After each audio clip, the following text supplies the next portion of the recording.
All right. What's up, guys? Sneaky Cat Goblin back with another video on this Thursday.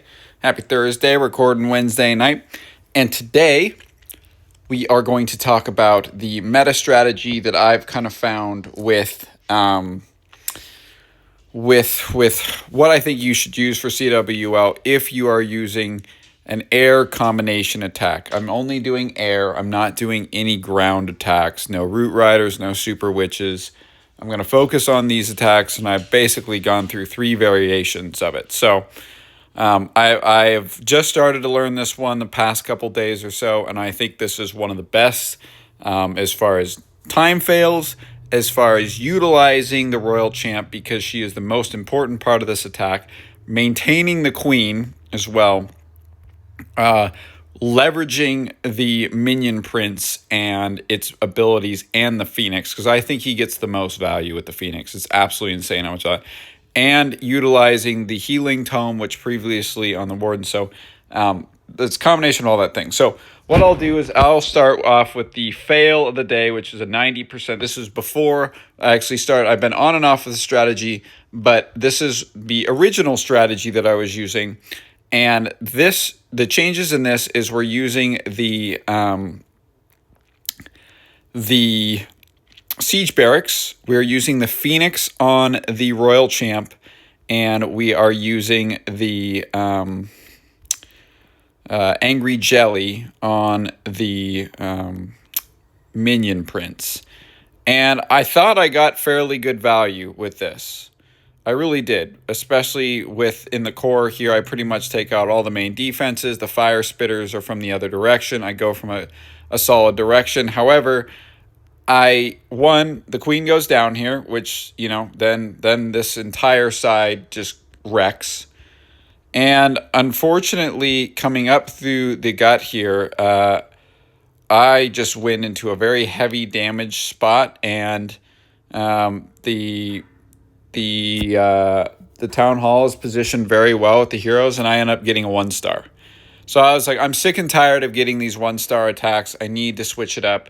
The Siege Barracks with the super minions are okay. And so I took a decent amount to get used to it. But really, besides this last fail, which was just stupid, I really liked the strategy. And so I employed it in the war attacks. And the reasons I like this strategy, one, instead of dealing with the RC, so I used to use the healing spell. So that used to be the revive spell. And the problem with that is she could possibly die in a spot that is not very beneficial. So when you revive her and you hopefully have some invis spells on the back end, that she might be in trouble. Whereas with the recall spell, though there is a risk, because if you don't recall her and she goes down, then you're SOL. So you have to be but you're dropping invises and making sure everything is good to go. So at this point of the attack, I'm going to recall, and so we've taken out a portion of it. You can use 3 to 5 invis spells is what I like to find. And then I'll clear out a couple things to the dragon. I think I go from this direction, or do I go from up top? I'm not totally sure here. So I pull her away. The Queen, I think, comes from 6 o'clock. Yep, perfect. So I've set a good funnel. And now the other thing why I like this, and I'm going to slow it down here, I really like the cloned Yeti blimp. Because the Yeti mites, if done properly, if they get in the core, do a ton of value. So I'm going to slow it down just a little bit. The Yetis take care of it. They get cloned. And really, it takes out, most of the core here. So the Yeti mites just go to work. And I get part of the rage benefit in here. I take out the heroes. That's a decent amount of core work taken out. Now, on the back end, now I've released my Royal Champion. And the benefit is instead of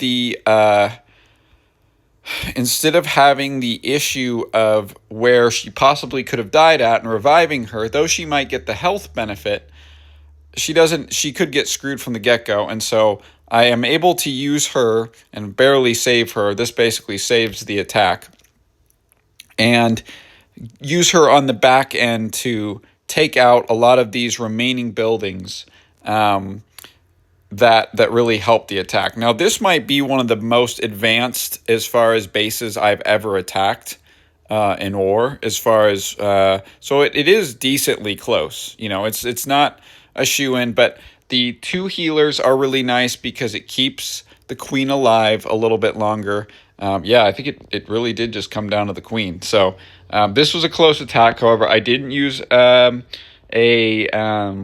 hero potion. So 169. I think that's one of the highest that I've ever faced off against.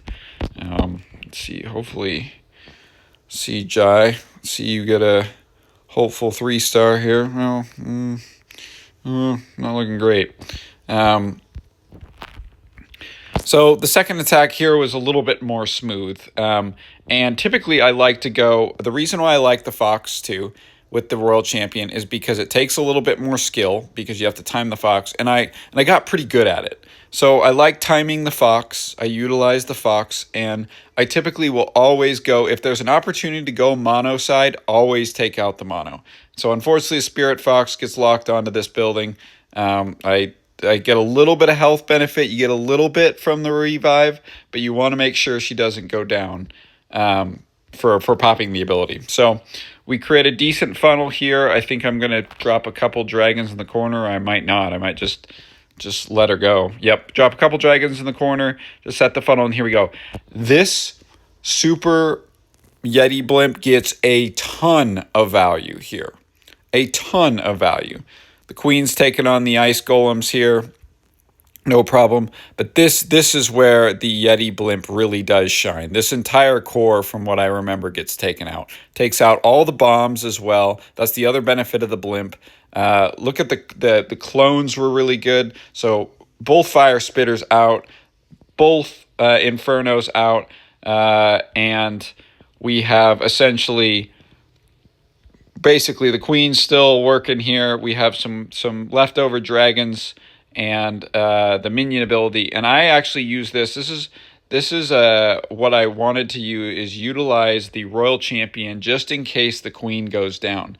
Because if you can pair her with because she's typically on the outside, if you can pair her with the Royal Champion, and I use this, I think, in my third attack or one of my other attacks, the healers will then shift to the Royal Champion. So the added bonus too is, I think I do it in one of the attacks, is keeping my Spirit Fox alive and recalling her, because you can reset the Spirit Fox walk if you're really advanced, and I was able to swag a couple spells there. So looking better. I'm a little bit sharper. I was getting a couple 2-stars, but so far so good.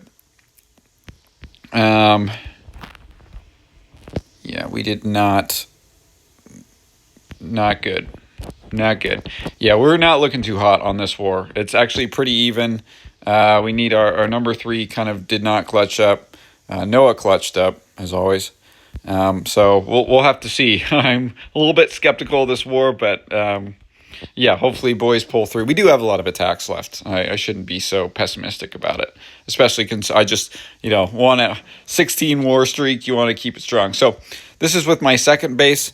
Always like to go this side that's heavy defense. Instead of the monolith, it's the multi, but I could get 2 air defenses potentially, or 1. So I'll always go towards the heavy defenses. And a person asked me in my chat, how do we do funneling?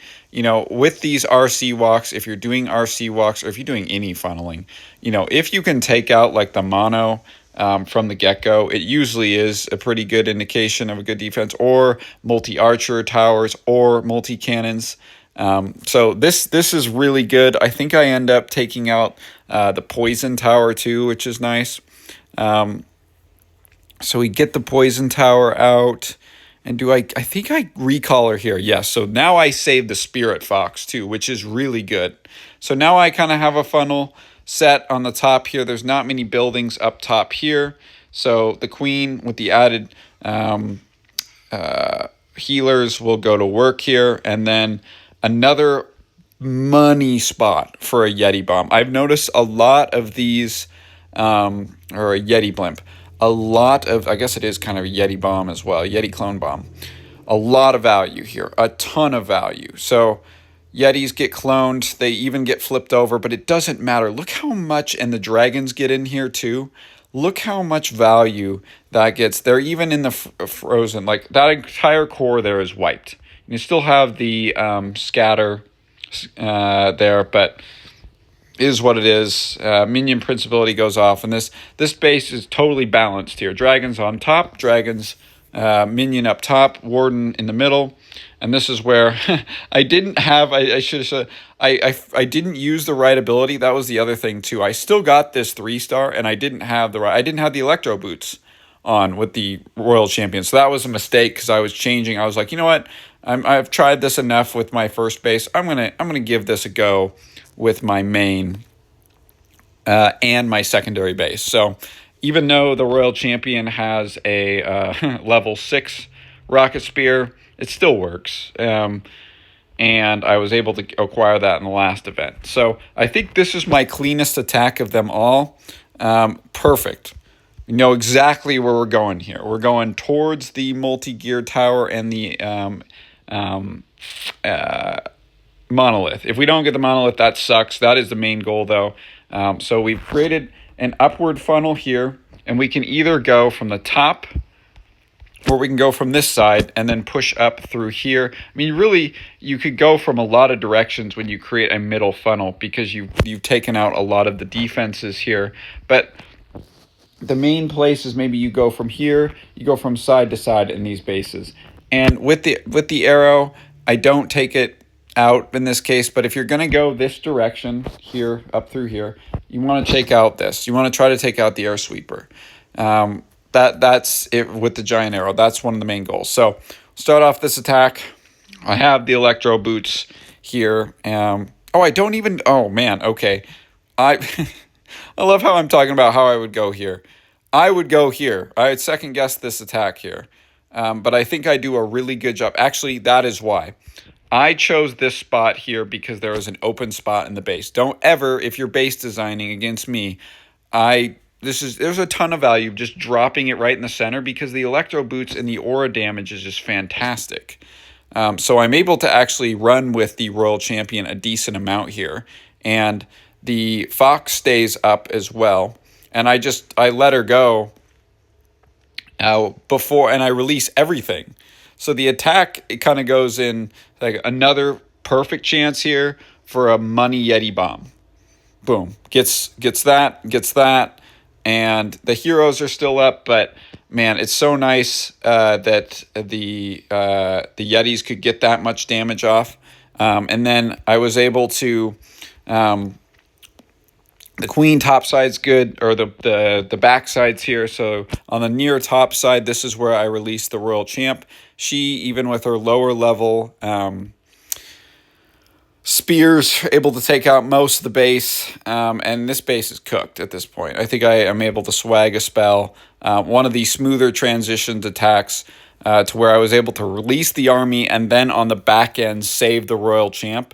If I were to do it again, I probably would have pushed this direction towards the monolith, but it didn't really matter. I did it with the kill squad, and I set the funnel. So pretty simple strategy there. There's the opening in the base. I always am going to take an opening in the base if it's internal. That, especially with the electro boots and the fox, like that's just a given. Let me look at some of the. Let's see if I had a good. Yes, I had a good 3-star against a very solid base. This is a 742 base, and a lot of value on the side building. I hope I go for this side.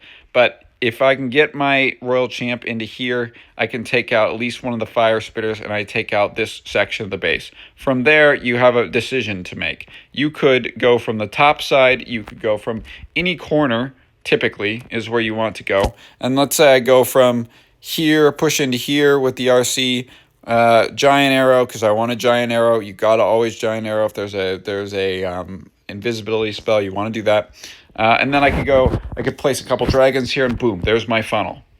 Or if she goes, let's say I go bottom side. Boom, I go bottom side, which I think I actually do go bottom side here. Then I go up through here and I place a couple dragons up here. Boom, there's the funnel. We go. So let's start this attack. I think I go... I know I have to go one of these sides here. Why am I taking so long? There we go. Yes, I was right. I ended up going this top side because of the value. The fox goes down fairly early, but that's okay. I get a really good amount of value here and take out. The other thing is I did pop the invis spell, which is somewhat alarming. If you do pop the invis spell, it's not as big of a deal when you have the Yeti blimp, but you want to get the attack going pretty quickly because you don't want it to re-up and do it again. So like I said, I ended up going from the bottom here. This was an interesting take as far as where my funnel really was, but at the end of the day, there really wasn't that many damaged buildings up there, so I was able to easily just go up that way, and that's no problem. Super Yeti blimp, again, ton of value. Look at all these Yeti mites. Boom, boom. And it takes out both fire spitters and the monolith. I can't tell you how much value it's given me and how easy it's been to take out bases that way. So top side's clear. What do we need to support? We really need to support the queen. So we'll take out several of the defenses that we need. We take out the top bases, still have a couple spears. The spears do a lot of damage against the heroes, which is nice. And then I have two spells to spare. I'm going to put her in against the Expo here, and then minion ability is perfect. This base is already cooked. But a little bit of overkill, just a little bit of explanation on how I try to set my funnels a little bit and my methodology through my attacks. Now let's show one fail because everybody likes to. So I already showed a fail, but this one was painful. This one is really, I give this really good base design is what I give it.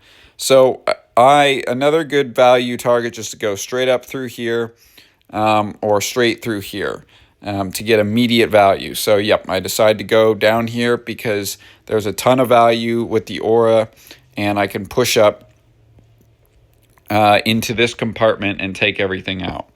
From there, I have quite a few options on where I want to go.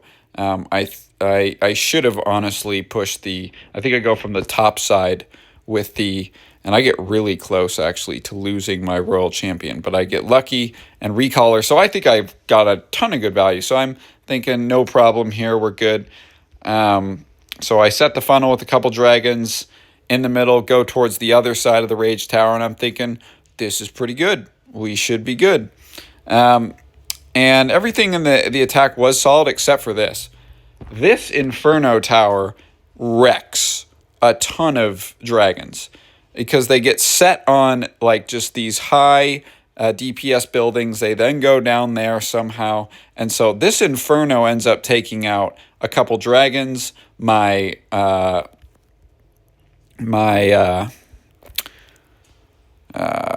couple dragons, my warden, and then finally my queen takes it out. The other thing that sucks here too is my minion prince is doing fine, and actually I failed right there. If I don't fail with that Royal Champion invis spell and don't let her die, she just needs to get a couple hits on the mono, and then I get the W. The other thing is he goes up here instead of down here. If he goes down here, then I win because unfortunately it pops the Phoenix ability, and then I'm like, well, I have 5 healers. I still should be good here. So look at all I have a decent amount of troops yet. So I'm thinking, oh, she'll just shoot through the wall. She'll be good. Get through the wall. Pound, pound, pound. Now we shoot another wall. It's like, you got to be kidding me. This range, you couldn't shoot over that? That's absolutely crazy. Absolutely crazy. So yeah, I end up failing that, which sucks.